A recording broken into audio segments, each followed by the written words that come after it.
Hello everyone. स्वागत है आपका आपके अपने चैनल हंसराज स्टडी मटेरियल में। फ्रेंड्स, हम यहाँ क्लास 4 को कंप्लीट कर रहे हैं एनसीईआरटी की बुक से। एनवायरनमेंट की बुक है ये आसपास, और इसे टेट के लिए पढ़ रहे हैं। देखिए, लेसन 9 कंप्लीट हो चुका है, वो क्लास वहीं पर रुक चुकी थी, इसलिए आगे का जो है हम दोबारा से कर रहे हैं। चलिए शुरू करते हैं लेसन 10, और लेसन का नाम है हु तू तू। हु तू तू। तो देखिए, चलिए इसमें क्या हो रहा है।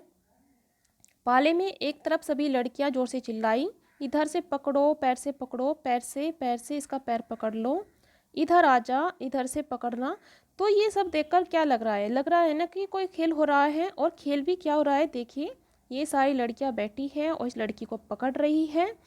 अब इन्हें देखकर लगता है कि ये कौन सा खेल खेल रही है? कबड्डी खेल रही है। तो जैसे ही इन लड़कियों ने इसे पकड़ा तो सबको लगा कि अब ये लड़की जो लेटी हुई है इसे ये आउट हो जाएगी। लेकिन होता क्या है, ये लड़की आगे चलकर और इस लाइन को छू लेती है, और जैसे ही ये छूती है ये सारी लड़कियां आउट हो जाती है। तो चलिए देखते हैं आगे क्या है इसमें। इसमें आगे देखते हैं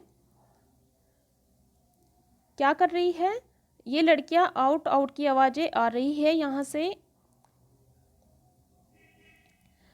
तुम इस खेल का नाम जानते हो क्या है? देखिए, अब अलग अलग जगहों पर इस खेल को अलग अलग नाम से जाना जाता है, जैसे कि चीडू गुड्डू, हू तू तू, हा डू डू, छू, किट किट, कबड्डी या फिर कुछ और। तो ये सब नाम हैं। और अभी हमने बताया भी कैसे ये खेल रहे हैं ये बच्चे। और आगे देखते हैं क्या हो रहा है यहाँ पर। इस खेल से बच्चों का ध्यान इस ओर खींचे कि खेल की तरह ही जीवन में भी कुछ नियम बनाते हैं। क्यों बनाए जाते हैं? ताकि सभी अपने काम को सही ढंग से कर पाए और उनमें आपस में मतभेद ना हो। अगर मतभेद हो भी जाता है तो उसे आसानी से सुलझाया भी जा सके। तो जैसे ही देखिए लड़की की, सबको लग रहा था कि इस लड़की की सांस टूट जाएगी, लगा भी यही कि इसकी सांस टूट गई, लेकिन उस लड़की ने कहा कि नहीं, मेरी सांस नहीं टूटी थी, और अंत में उस सामला की ही जीत हो जाती है। तो यहाँ बात हो रही है कि तुम्हारे यहाँ कबड्डी की टीम में कितने खिलाड़ी होते हैं? तो कबड्डी की टीम में खिलाड़ी होते हैं 8। ये यहाँ से इंपॉर्टेंट क्वेश्चन निकल के आता है कि कबड्डी की टीम में कितने खिलाड़ी होते हैं, एग्जाम में भी पूछा गया है। जब श्यामला ने जब बीच की लाइन छुई तो उसके साथ कितनी लड़कियां आउट हुई? तो उसके साथ सारी लड़कियों ने उसे मिलकर पकड़ा था, अर्थात 8 लड़कियां थी वे, तो वे सभी आउट हो जाती हैं। चलिए आगे देखते हैं कि कबड्डी के खेल में बता रहे हैं कि कैसा खेल है तो ये खींचातानी जोर झपटा का खेल, लेकिन इसमें मज़ा भी आता है और सांस रोककर कबड्डी कबड्डी बोलना होता है। आगे है कि किसी भी खेल में लिंग, जाति, वर्ग के आधार पर भेदभाव नहीं होना चाहिए। अगर होता है तो पहले उसे मिटाने की कोशिश कीजिए। सब बच्चों को एक साथ मिलकर एक टीम की तरह कार्य करना चाहिए। आगे क्या है यहाँ पर? चलिए, यहाँ इम्पोर्टेंट नहीं है कुछ, ये देख लेते हैं। यहाँ इम्पोर्टेंट है कर्णम मल्लेश्वरी। ये देखिए कर्णम मल्लेश्वरी की फ़ोटो भी है। अब ये कौन है जान लेते हैं। कर्णम मल्लेश्वरी एक वेट लिफ्टर है और ये कहाँ की रहने वाली है? आंध्र प्रदेश की रहने वाली है। इनके पापा पुलिस में हवलदार हैं और जब ये 12 साल की थी तभी से इन्होंने वज़न उठाने का अभ्यास शुरू करने लगी थी, और अब ये कितना वज़न उठा लेती हैं? 130 किलोग्राम तक। इन्होंने भारत के बाहर भी 29 मेडल जीते हैं। उनकी 4 बहनें भी हैं, वो भी वज़न उठाने का अभ्यास करती है। अब इसी तरह यहाँ हमने कर्णम मल्लेश्वरी के बारे में जाना। अब 3 बहनें और हैं, उनके बारे में भी जान लेते हैं। अब ये बहनें कौन हैं? इनका नाम है ज्वाला, लीला और हीरा। ये मुंबई में रहती हैं और क्या खेलती हैं? कबड्डी, और साथ ही ये दूसरों को सिखाती भी थी। ज्वाला बताती है, जब हम छोटे थे तब लोग लड़कियों को ये खेल नहीं खेलने देते थे। क्यों नहीं खेलने देते थे? क्योंकि उन्हें लगता था अगर लड़कियां छीना झपटी वाला खेल खेलेंगी तो उनसे कोई शादी नहीं करेगा। कबड्डी में लड़कियों को लड़कों वाले कपड़े पहनने होते थे, इसलिए भी लोग खेलने से मना करते थे। अब इनके बारे में बताते हैं कि जब ये तीनों बहनें छोटी थी तभी इनके पिता की मृत्यु हो जाती है और इनके मामाओं ने मिलकर इन तीनों का पालन किया था। इनके दोनों मामा भी कबड्डी और खो खो खेलते थे और उन्हीं से ये शौक इन बहनों में भी आ गया। ज्वाला और लीला कहती है, आज से करीब 50 साल पहले जब हमने कबड्डी खेलना शुरू किया था तो लड़कियों के पास कबड्डी खेलने के मौके नहीं होते थे। ना ही उन्हें कोई सपोर्ट करता था। लेकिन हम सोचते थे कि लड़कियों को कबड्डी जरूर खेलना चाहिए। माँ और मामाओं ने हमें कभी नहीं रोका। हम तीनों ने कबड्डी खेलना सीखा। अपने मोहल्ले की कुछ लड़कियों को भी खेल में शामिल किया। हमने कबड्डी का एक क्लब बनाया जो आज इतने सालों बाद भी चल रहा है। तो ये देखिए इन लड़कियों के बारे में बताया है यहाँ पर। अब आते हैं आगे, याद आए वे दिन। अब ये तीनों बहनें अपने बारे में बता रही हैं कि अपने मैचों के बारे में बड़े जोश से बताती है। कई मैच तो वे बिल्कुल हारते हारते जीती, क्योंकि उन्होंने मन में ठान लिया था कि कभी हार नहीं माननी है। उन मैचों के दौरान कई बड़े मज़ेदार घटनाएं भी हुई, जैसे कि एक बार वे दूसरे शहर में बड़ा मैच खेलने गई थी। शाम को 6:30 बजे मैच शुरू होना था और ये चले गए कहाँ, 3 से 6 बजे की पिक्चर देखने के लिए। हमने सोचा कि मैच के समय तक तो वापस आ जाएंगे। पिक्चर शुरू हुई थी कि हॉल में हल्ला मचने लगा। पता चला कि इनके मामा इन्हें ढूंढ रहे हैं। उनके हाथ में टॉर्च थी। वे एक एक करके सबके चेहरों पर रोशनी डालकर पहचानने की कोशिश कर रहे थे। मामा ने वहीं हॉल में ही खूब डांट लगाई। उनके जीवन में कबड्डी को लेकर बहुत सारी कठिनाई भी आई, लेकिन कबड्डी का मज़ा कभी भी कम नहीं हुआ। सबसे छोटी बहन हीरा तो कबड्डी की कोच भी बनी। अब यहाँ देखते हैं कि इन उदाहरणों से कक्षा में बच्चों का ध्यान इस ओर दिलाए कि कई बार लड़कियों को खेलने के मौके लड़कों के बराबर नहीं मिलते। इस पर भी चर्चा करवाई जा सकती है। माँ के भाई को क्या कहते हैं, मामा कहते हैं। और बच्चों से पता करें कि वे अपनी माँ के भाई को क्या कहते हैं, क्योंकि सबके यहाँ अलग अलग होता है कहने का। कोई कुछ बोलता है, कोई कुछ, तो ताकि बच्चे भी जान पाए। अब आगे यहाँ देखते हैं, क्या तुमने किसी कोच से कोई खेल सीखा है? अगर सीखा है तो उसके बारे में बताएं। आगे कोच कैसे सिखाते हैं, किस प्रकार अभ्यास करवाते हैं, खिलाड़ियों को कितनी मेहनत करनी होती है, तो ये सब यहाँ ताकि बच्चों को इस बारे में बता पाए कि कैसे वो सिखाते हैं। देखिए कोच के सिखाने से ये होता है कि वे जो छोटी छोटी बातें होती है, बारीकियाँ होती हैं, उन्हें सिखाते हैं और खिलाड़ियों को उत्साहित भी करते हैं ताकि वे अपने कार्य को और अच्छे से कर सके और मेहनत से अपना कार्य कर सकें। क्या तुमने कभी अपनी पसंद के खेल के लिए क्लब बनाने के बारे में सोचा है? मान लो 15 बच्चों की टीम है। अब चलिए आगे देखते हैं, यहाँ कुछ इम्पोर्टेंट नहीं लग रहा और ये लेसन तो यहीं कंप्लीट हो जाता है, तो इसमें ज़्यादा इम्पोर्टेंट नहीं था। आगे देखते हैं, नेक्स्ट लेसन को कर लेते हैं। लेसन है लेसन 11 और लेसन का नाम है फुलवारी। चलिए देखते हैं इस लेसन में क्या है। उत्तरांचल में पहाड़ों के बीच में एक ऐसी जगह है जहाँ फूल ही फूल होते हैं और इसे क्या कहा गया है? इसे कहते हैं फूलों की घाटी। देखिए कितना इंपॉर्टेंट क्वेश्चन यहाँ से बनता है कि फूलों की घाटी कहाँ पर है? वो है उत्तरांचल अर्थात उत्तराखंड में। चलिए आगे देखते हैं। कहीं झाड़ियों में लगे लाल फूल नजर आते हैं तो कहीं पत्थरों के बीच सफ़ेद फूल झांकते हैं। पीले पीले फूलों के लंबे चौड़े कालीन जैसे मैदान भी हैं। कहीं कहीं अचानक घास के बीच छोटे छोटे तारों जैसे नीले फूल दिखाई देते हैं। ये सब सपने जैसा लगता है। इस घाटी में भी इतने सारे फूल साल में कुछ ही हफ्तों के लिए खिलते हैं। देखिए यहाँ फूलों की घाटी बताया है कि उत्तराखंड में है और ऐसे ही एक नाम है शांत घाटी। वो कहाँ पर स्थित है? वो है केरल में। आगे देखते हैं। आंखें बंद करके कल्पना करो कि तुम भी ऐसी ही किसी जगह पहुंच गए हो और तब कैसा लगता है। क्या तुमने कहीं बहुत सारे फूल देखे हैं और फूल भी अलग अलग कलर के होते हैं और एक जगह के कई सारे फूल लेके इकट्ठा करो और देखो कि क्या उनकी पत्तियाँ एक जैसी हैं, उनका कलर एक जैसा है या नहीं। क्या तुम्हारे घर में कुछ ऐसी चीज़ें हैं जिन पर फूलों के डिजाइन बने हों, जैसे कि कपड़े, चादर, फूलदान आदि। अब इनमें कौन कौन सा डिजाइन बना होता है? चलिए यहाँ देखते हैं, इम्पोर्टेंट है यहाँ से पॉइंट। यहाँ देखिए कि डिजाइन को मधुबनी कहते हैं। ये जो डिजाइन बने हैं यहाँ पर, इसे क्या कहते हैं? मधुबनी। ये बहुत ही पुरानी है। पता है इस चित्रकला का नाम मधुबनी क्यों पड़ा?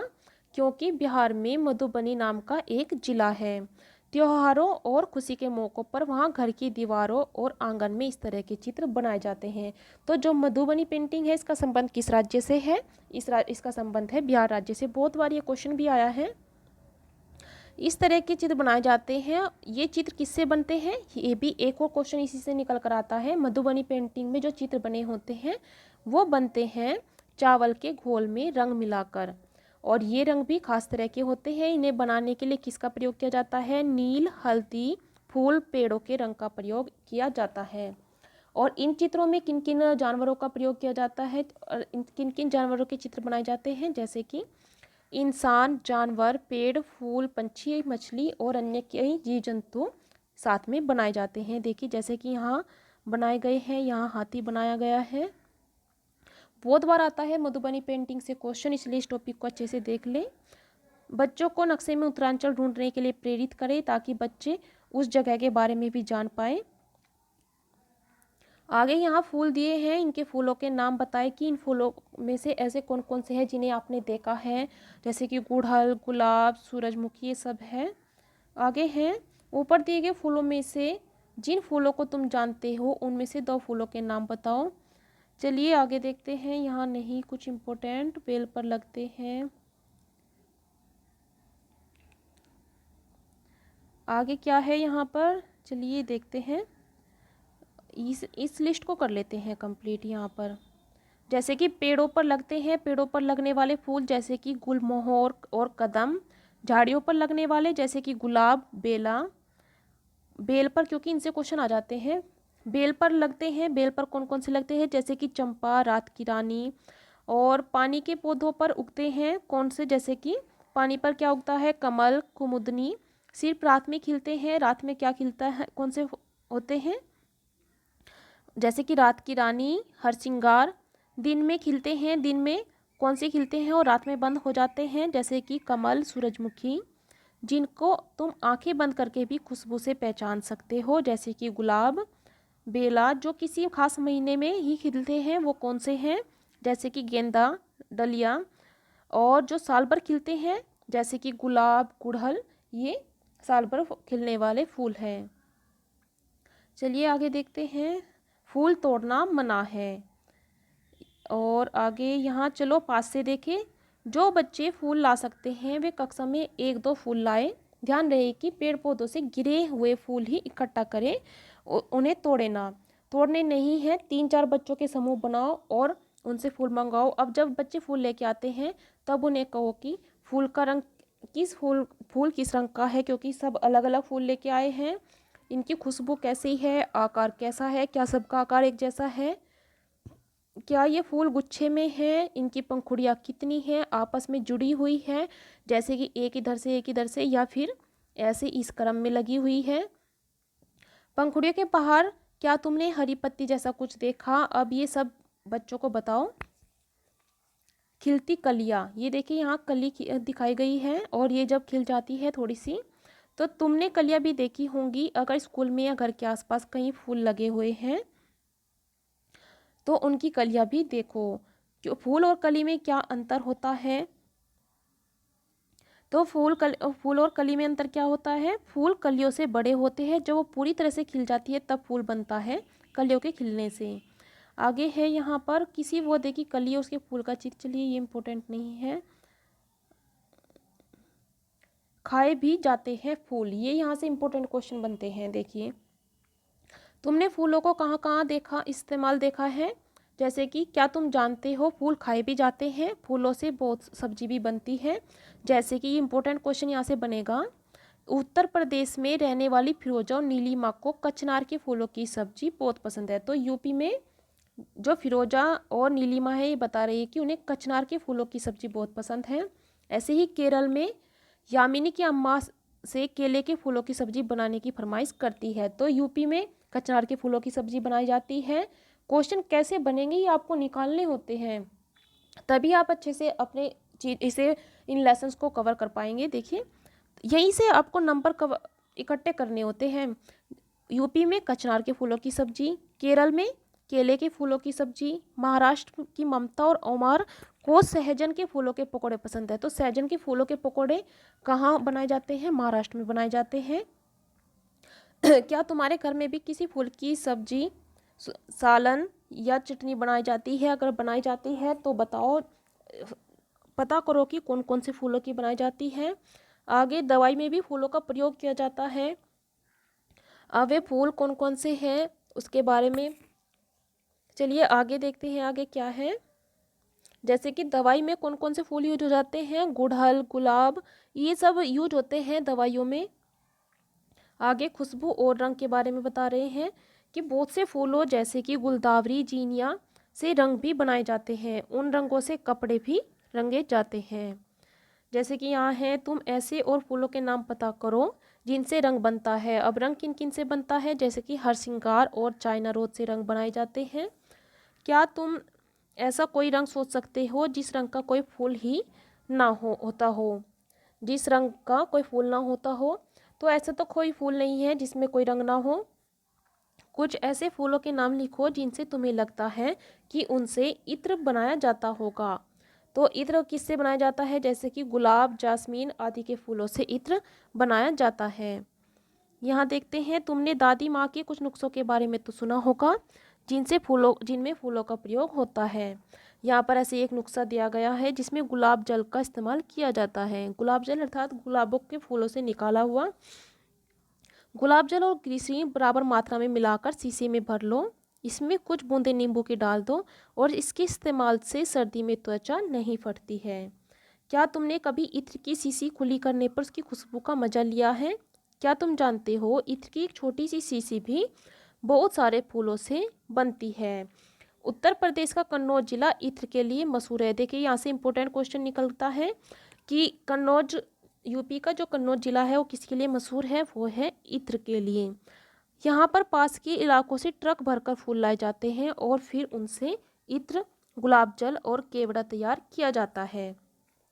कन्नौज में इस काम में हजारों लोग लगे हुए हैं। बच्चों को नक्शे में यूपी, केरल और महाराष्ट्र ढूंढने को कहो ताकि बच्चे इन जगहों के बारे में भी जान सकें। इसके बाद और कहाँ कहाँ इस्तेमाल किया जाता है फूलों का, जैसे कि मालाएं बनाई जाती है। और आगे क्या तुम बता सकते हो कि ऊपर दिया गया गीत कब गाया जाता है? देखिए यहाँ पर ये गीत है, अच्छी मालन मेरे बनने का बना ले सेहरा। तो ये ऐसे गीत है यहाँ पर, ये शादी के समय गाए जाते हैं। क्या तुम्हारे घर में भी ऐसे कोई गीत, तो अलग अलग घरों में अलग अलग गीत गाए जाते हैं। चलिए आगे देखते हैं, अवसर और ख़ास फूल का नाम। किस अवसर पर, जैसे कि जन्मदिन पर कैसा फूल दिया जाता है, लाल गुलाब दिया जाता है। शादी की वर्षगांठ पर फूलों का गुलदस्ता दिया जाता है। धार्मिक कार्य में गेंदे के फूल यूज होते हैं। तो ऐसे ही अलग अलग अवसरों पर कौन कौन से फूल यूज होते हैं वो यहाँ पर बताया है। चलिए आगे देखते हैं, फूलों के देखिए यहाँ पर कितने सारे इस्तेमाल दिखाए गए हैं। बहुत जगह फूलों की खेती होती है, मीलों तक फैले हुए फूलों के खेत होते हैं। और देखिए कितने सुंदर लगते होंगे। कुछ और जाने, क्या तुमने कहीं पर किसी को फूल बेचते हुए देखा है? यदि तुम्हारे आसपास कोई फूल बेचता है तो उससे भी कुछ सवाल पूछो ताकि जानकारी प्राप्त हो सके, जैसे कि वे कौन कौन से फूल बेचते हैं और उन फूलों के और क्या, उनमें से 3 फूलों के नाम पूछकर यहाँ पर लिखो। वे फूल कहाँ से लाते हैं, किस किस काम के लिए फूल खरीदते हैं और किस तरह से बेचते हैं। जैसे कि देखिए यहाँ पर ये फूलों की मालाएं बनाई गई है, यहाँ पर गुलदस्ते, और ये सजावट में काम आए हुए हैं ये फूल। चलिए यहाँ पर देखिए कुछ रंगोलियाँ भी बनाई गई है यहाँ पर। आगे देखते हैं, ये फूलों के इस्तेमाल यहाँ पर दिखाए गए हैं। अलग अलग रूपों में फूलों के दाम का पता करो, जैसे कि एक माला में कितने दाम होंगे। चलिए आगे देख लेते हैं कुछ और इम्पोर्टेंट यहाँ पर। बच्चों को नज़दीक से फूलों को देखने के लिए प्रेरित करें। फूलों को अलग अलग गुणों, रंग, पत्ती, गुच्छेदार या खुले इत्यादि के आधार पर समूहीकरण करने में मदद करें ताकि बच्चे इनके प्रकार को भी समझ सके। तो ये यहाँ आज हमने 2 लेसन कंप्लीट किए हैं, लेसन 10 और 11। इससे आगे के लेसन को हम कंप्लीट करेंगे इसके नेक्स्ट पार्ट में। तो फ्रेंड्स, अगर आप भी डेली क्लास ज्वाइन करना चाहते हैं तो आप हमारे चैनल को सब्सक्राइब कर लें और साथ में बेल आइकन भी प्रेस कर लें ताकि क्लासेज के नोटिफिकेशन आपके पास टाइम से पहुंचते रहे। देखिए ये हमने पर्यावरण शुरू किया है, साथ के साथ हम मैथ्स की क्लास भी शुरू कर रहे हैं। मैथ की हमने कई क्लास ले चुके हैं, सारे टॉपिक वहाँ कवर करने वाले हैं ताकि आपका जो एग्ज़ाम हो, सीटेट का हो या यूपी टेट का या किसी भी टीचर्स भर्ती का, वहाँ आपको उसमें काफ़ी सहायता मिलेगी। और इसके साथ ही एनवायरनमेंट कंप्लीट करते ही जो एनसीईआरटी की बुक्स है क्लास 6 to 8 वो भी हम कंप्लीट करने वाले हैं। तो जुड़े रहिए हमसे। चलिए मिलते हैं हम इसके नेक्स्ट पार्ट में।